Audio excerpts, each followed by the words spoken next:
This podcast is all about mindset, particularly with the scale, which is a world view at looking at fitness success. I remember working with a client, let's call him Mike, who was frustrated beyond belief. He'd been working out consistently, following a nutrition plan, and feeling a lot better. But every morning he stepped on the scale, and if the number wasn't what he expected, the entire mood for the day would change. Does this sound familiar? Mike's story is not unique. It's the scale. It's very familiar to many. The scale is one of the most common tools people use to measure their progress in fitness, but it's also one of the most misleading. It reduces success to a single number and it ignores the deeper, more meaningful changes that actually transform your life. So let's talk about the struggle, the misleading numbers game. Mike was caught in a mental trap constantly. And if the number went down, he felt great. If it stayed the same or worse, he felt like a failure. He didn't notice that his energy had skyrocketed, his clothes were fitting better, or that he was actually performing at a higher level of work.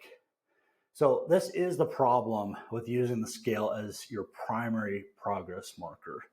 It's only a fraction of the story. It doesn't reflect how strong you feel, how you're sleeping, the confidence you gain showing up for yourself every day. And the worst part, it can actually trick you to thinking that you're failing when you're actually making incredible progress. So what is the solution? What's a new way to track real progress? Well, I'll again just defer back to Mike and what his example was. As we talked about this in many of the coaching calls, we talked about showing up for himself each day and what that continuity would mean over time, what that compound effect would look like. So we shifted the focus. Instead of obsessing with weight, we tracked things that mattered, like how he felt, energy levels, mood, confidence, how his body was changing, progress photos, body measurements, posture improvements, how he was improving in life, strength gains, endurance, how he was showing up in front of other people, non-scale victories. And I have this tool that is the fitness performance tracker, and we go through a SWOT analysis to make sure transformation is much more than the scale. Because once Mike stopped focusing on the scale, everything changed.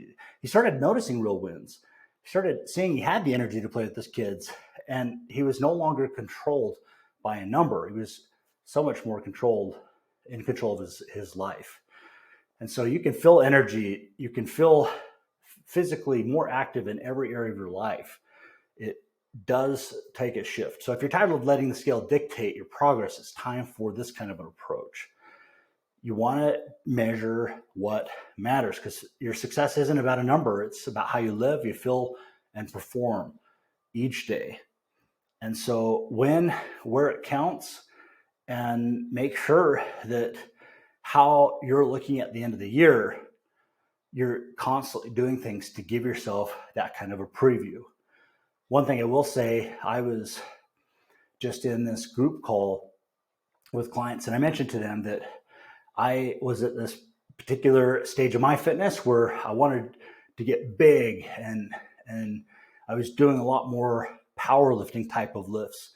And then I saw someone that had the type of clothes that I wanted to be wearing, and I looked at the type of clothes I was wearing, and I just thought, okay, clothes alone, if I can look like that guy, instead of just having these big arms and these big lifts, that's my new focus. So that may be the case for many of you, but wherever you're at in your fitness, it starts with mindset, and there's always another gear to shift. This has been helpful. Make sure to share it, comment, like, and subscribe.